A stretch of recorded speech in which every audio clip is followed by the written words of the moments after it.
You started Ozempic, Wegovy, Mounjaro, or Zepbound. The appetite drop felt different than anything you've tried before.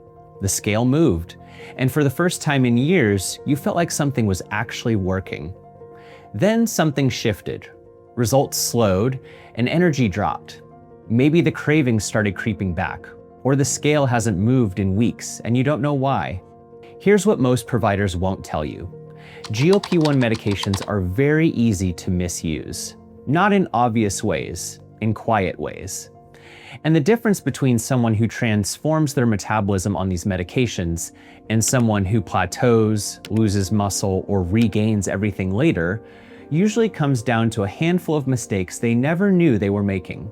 Today, I'm breaking down the 7 I see most often. And stick with me through mistake number 5, because that's the one silently ruining results for thousands of people without them realizing it. I'm Philip Marks, head nurse practitioner at Regenics in Tarzana, California. We do thousands of GLP-1 consults a month. I see the wins and I see exactly where things go wrong. So let's get into it. Mistake number 1, not eating enough protein. This is the most damaging mistake on this list, and also the most common. When your appetite drops on a GLP-1, protein is usually the first casualty.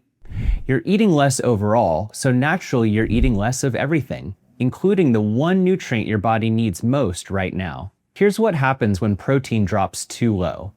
Your body doesn't just burn fat for fuel, it pulls from muscle. Muscle is your metabolism. Lose enough of it and fat loss slows, energy tanks, and the scale eventually stops moving. Not because the medication stopped working, but because your metabolic engine is running smaller than it was. I've had patients come in frustrated at month 3, convinced their medication failed. When we look back at what they're eating, they're surviving on a few hundred calories and almost zero protein. The medication is doing exactly what it should. The nutrition isn't supporting it. Women on GLP-1 should be aiming for at least 90 to 100 grams of protein daily. Men, 120 or more depending on body composition and activity. A good guideline is 1 gram of protein per pound of goal weight. One rule that works: every meal starts with protein. Chicken, eggs, Greek yogurt, fish, and cottage cheese are good choices. Protein shakes when needed. On GLP-1s, protein isn't optional, it's protective. Mistake number 2, entering passive mode. There's a pattern I see in patients who plateau early. They get on the medication, feel the appetite suppression, and unconsciously shift into what I call passive mode. The thinking is, the shot is handling it now. And I understand why. The relief of not feeling hungry all the time is genuinely powerful after years of struggling. But GLP-1s don't fix poor sleep. They don't lower chronic stress or reduce cortisol. They don't offset low movement or undo poor food quality. What the medication creates is a window, a real biological opening to address the habits that used to feel impossible. Eating less, choosing better, exercising consistently, and suddenly feeling untouchable. The patients at Regenics who get the best long-term results are rarely the most extreme. They're the most consistent. Sleep, hydration, structured meals, and daily movement. GLP-1 medications work best when your environment supports them, not fights against them. Mistake number 3, losing weight without protecting muscle. The scale goes down and people assume everything is working perfectly, but they never stop to ask, what am I actually losing? Because rapid weight loss without resistance training almost always includes muscle loss, and muscle loss changes everything downstream. Slower metabolism, lower energy, worse body composition, and a much harder time maintaining results once the medication ends. This is why at Regenics we track body composition, not just scale weight. You don't need a gym membership. 2 sessions a week of basic resistance work, bodyweight exercises, resistance bands, and light dumbbells are enough to meaningfully protect what you're working to keep. The goal isn't just smaller. The goal is healthier, stronger, and metabolically better. Those are very different outcomes. Mistake number 4, ignoring digestive signals. A lot of people treat constipation, bloating, nausea, and reflux as side effects they just have to push through. They're not. They're signals. GLP-1 medications intentionally slow gastric emptying. That's part of how appetite control works. But when the digestive system slows too much without proper support, problems compound fast. What we focus on: hydration first, adequate fiber, electrolytes, and gut support like probiotics. Something as simple as a daily tablespoon of psyllium husk in water can resolve constipation for a significant number of patients. One thing I want to be clear about: if constipation is severe, do not increase your dose. Fix the digestive issue first, then reassess. Escalating the dose while digestion is already struggling will only make everything worse. Mistake number 5: crash dieting instead of optimizing.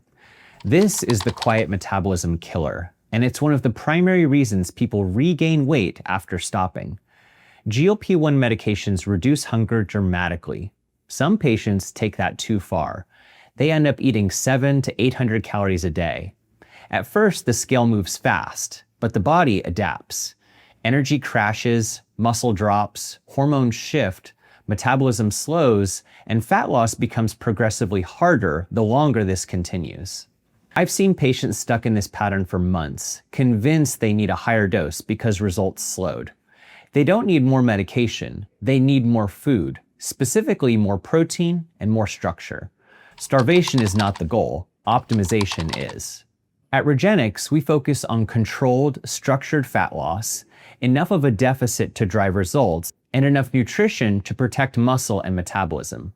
Because sustainable fat loss always produces better long-term outcomes than aggressive short-term restriction. Quick note: if you want to know exactly what to eat to supercharge your GLP-1 results, we put together a free guide: 10 foods that maximize GLP-1 weight loss.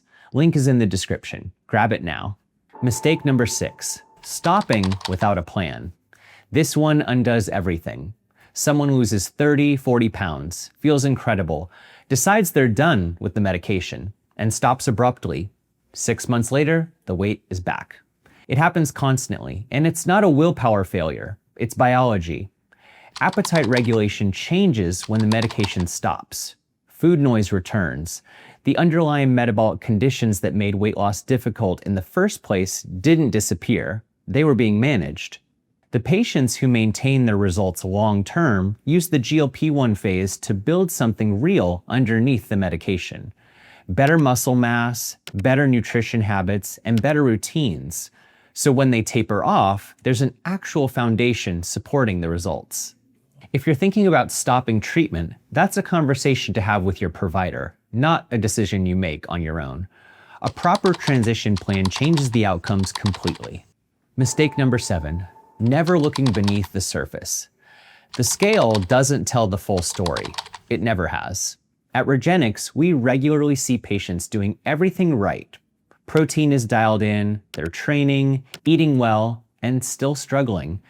And when we pull their blood work, we find insulin resistance, thyroid dysfunction, elevated cortisol, hormone imbalances, and nutrient deficiencies. No GLP-1 medication fixes those on its own.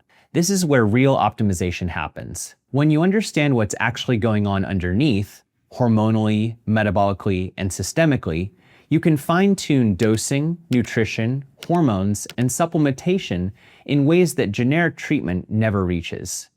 You cannot optimize what you don't measure. If you're not seeing the results you expected, this is usually where the answer is. GLP-1 medications are genuinely powerful, but they're tools, and like any tool, results depend entirely on how they're used. The people who succeed long-term aren't relying on the shot alone. They're building a healthier system around it, protecting muscle, fueling properly, recovering well, and understanding their own biology. That's the work, and that's what lasts. If you want help optimizing your GLP-1 journey with personalized blood work, dosing guidance, and metabolic support, that's exactly what we do at Regenics. Link is below. And watch this next: 10 things you must never do on Ozempic, or it stops working. I'll see you there.